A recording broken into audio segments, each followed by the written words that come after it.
apa kabar kalian pada hari ini? Miss harap kalian semuanya dalam keadaan sehat walafiat.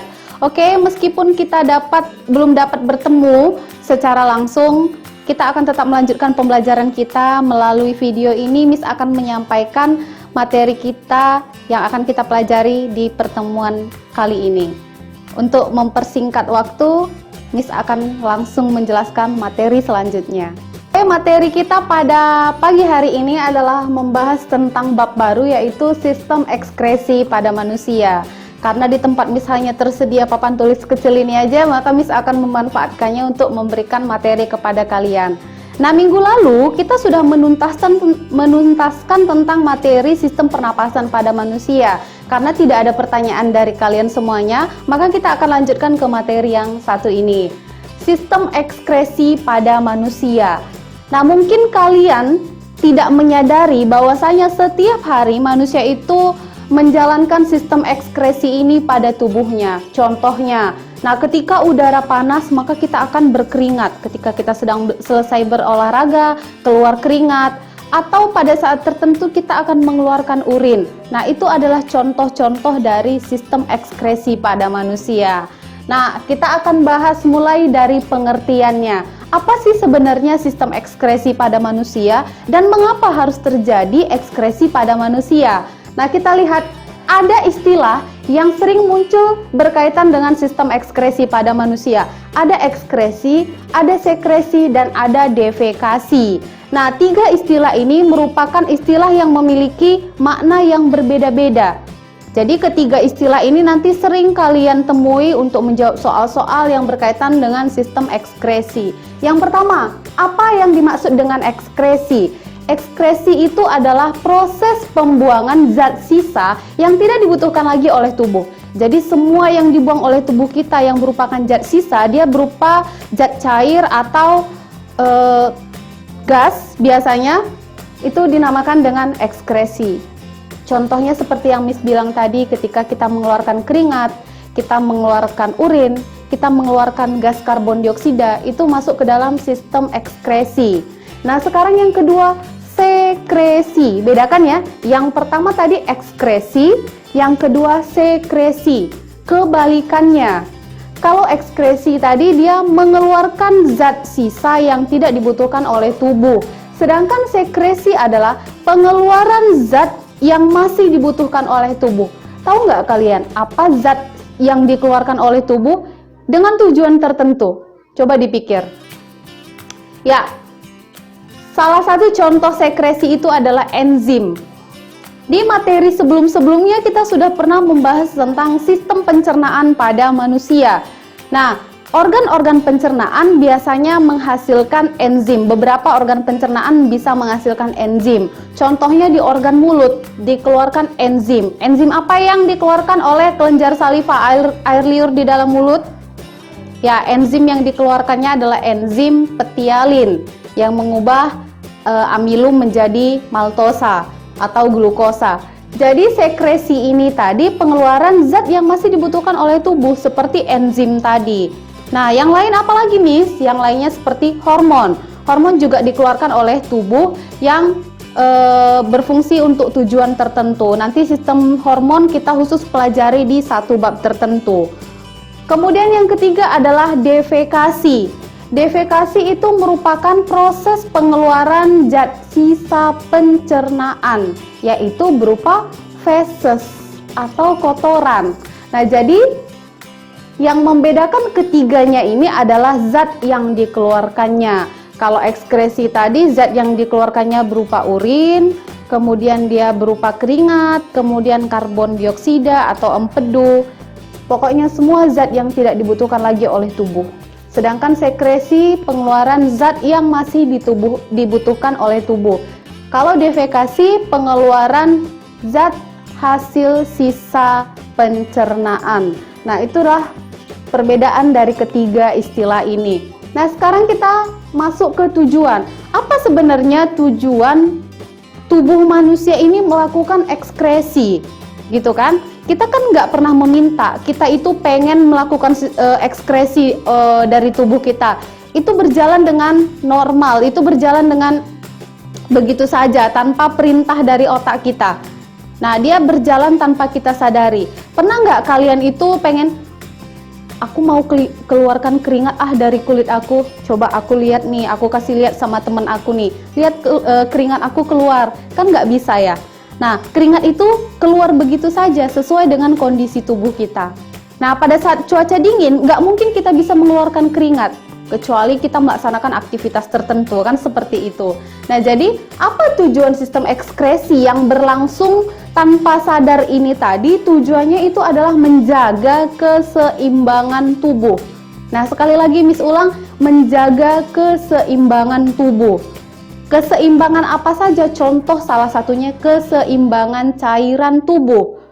Kalau misalkan tubuh manusia ini kebanyakan cairan, kebanyakan zat cair di dalamnya, kita lagi banyak minum, habis banyak minum, maka yang dilakukan tubuh kita akan mempercepat proses pembentukan urin, sehingga kita akan bolak-balik buang air kecil. Tujuannya apa? Supaya jumlah cairan dalam tubuh tadi dia tetap normal.